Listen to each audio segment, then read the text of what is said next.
What's going on, guys, and welcome to another YouTube video. So today we're going to go over how to maximize your arch in the bench press. Are you salty from seeing people like Sean Noriega bench pressing your deadlift max? Well, don't get mad over it. Learn and adapt to the sport that is powerlifting, and arch in the bench press to reduce your range of motion. There are many things that go into maximizing your arch in the bench press: equipment, hand width and wrist position, weight distribution, leg drive, and programming considerations.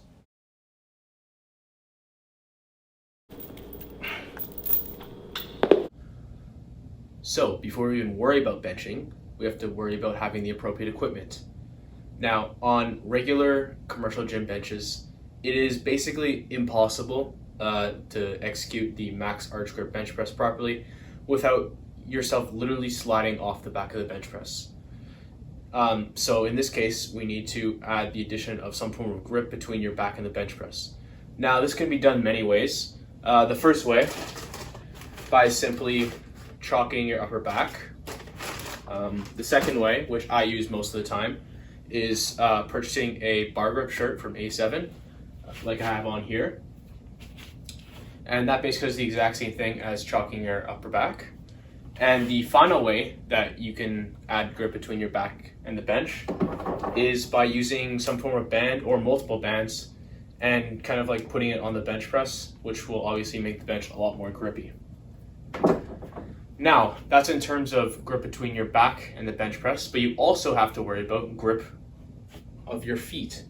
That's because when you're performing this technique, you're going to be using a lot of leg drive constantly in the bench, and basically you don't want your feet sliding from underneath you. I've actually experienced this problem quite a bit in the past, so I would recommend that you find some sort of shoe that just has an adequate amount of grip. These are a wrestling shoe from Asics. I use these to bench currently, and I find that they have enough grip. Honestly, most shoes are probably fine, but just kind of test each one out and figure out what works for you. And the final piece of equipment that I'm going to go over are wrist straps. Now, wrist straps, I wouldn't say are completely necessary. However, especially if you're executing a Japanese style grip bench press, wrist position, then some people might experience some wrist pain, and for those people especially, I would recommend wearing wrist straps.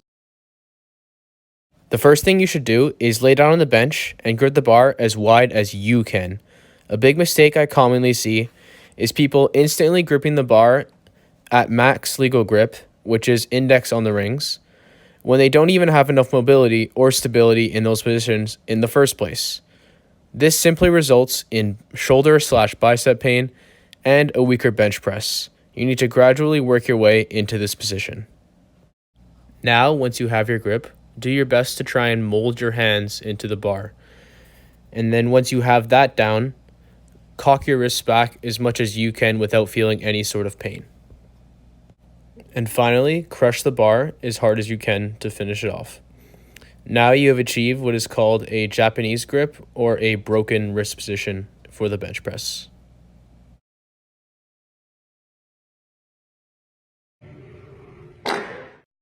This is definitely the biggest and most common mistake I've seen people trying to arch in the bench press. To start, just like in a regular bench press, you must retract and depress your shoulder blades, which will also automatically raise your scapula to the bar and save your shoulders. Now, get your torso as close to perpendicular with the bench as you can by going onto your toes and raising your butt high in the air, or even putting your feet on the bench if that's possible. Now, try and get the weight to rest as high as possible on your back. Think about having the weight on your neck and almost giving yourself a double chin. Now, unrack the bar while still holding this position and slowly lower your butt down to the bench while trying your hardest to keep your chest as high as possible. However, your butt should not be tucked underneath you, as this simply adds stress to your lower back by arching it, and it does not even raise your chest at all.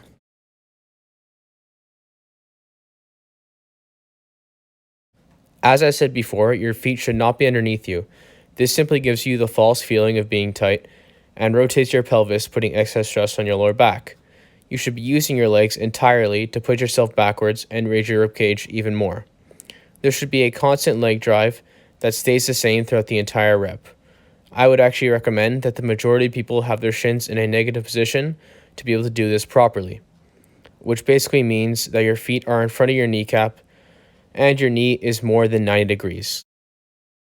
So in terms of programming for this style of bench pressing, you're basically going to need to be doing a lot more frequency and also a lot more volume. Now, reason being, you need a lot more practice to be able to master this type of movement, but also because of the large amount of reduced range of motion, it's much less stressful on your muscles and you can basically tolerate more volume. So my personal recommendation, I would recommend anywhere between 3 to 6 times per week of benching. Now that's a big range. I would basically honestly just take that as try and get at least 3 bench sessions in per week, so you can really try and master this movement. 6 times per week would probably be for someone who's ridiculously good at this movement, like Sean Noriega, who literally has a bench press range of motion of about 2 inches. That's someone who would be doing 6 days per week of benching.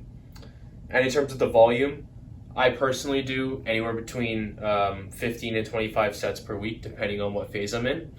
And this amount of volume might work for you, but as I've said in other videos, volume changes a ton by person, so take this with a grain of salt. But with all these changes being said, you can't just go from benching 2 days a week to benching 5 days a week. Obviously that's not going to work out very well. So my recommendation would be is to add on a maximum of 1 day a week of benching and maybe 3 sets per week, in terms of gradually working your way up in frequency and volume. And I would probably add that 1 day per week and an extra 3 sets per week, probably about every 3 weeks, and then gradually make your way up to a point where you're accumulating enough volume and enough frequency to get very technically proficient with the movement and also get enough work in to be able to improve. Alright guys, that's the end of the video for today. So if you guys have any questions about the video or any suggestions for future videos, please leave them in the comments below. And don't forget to subscribe. Thanks for watching.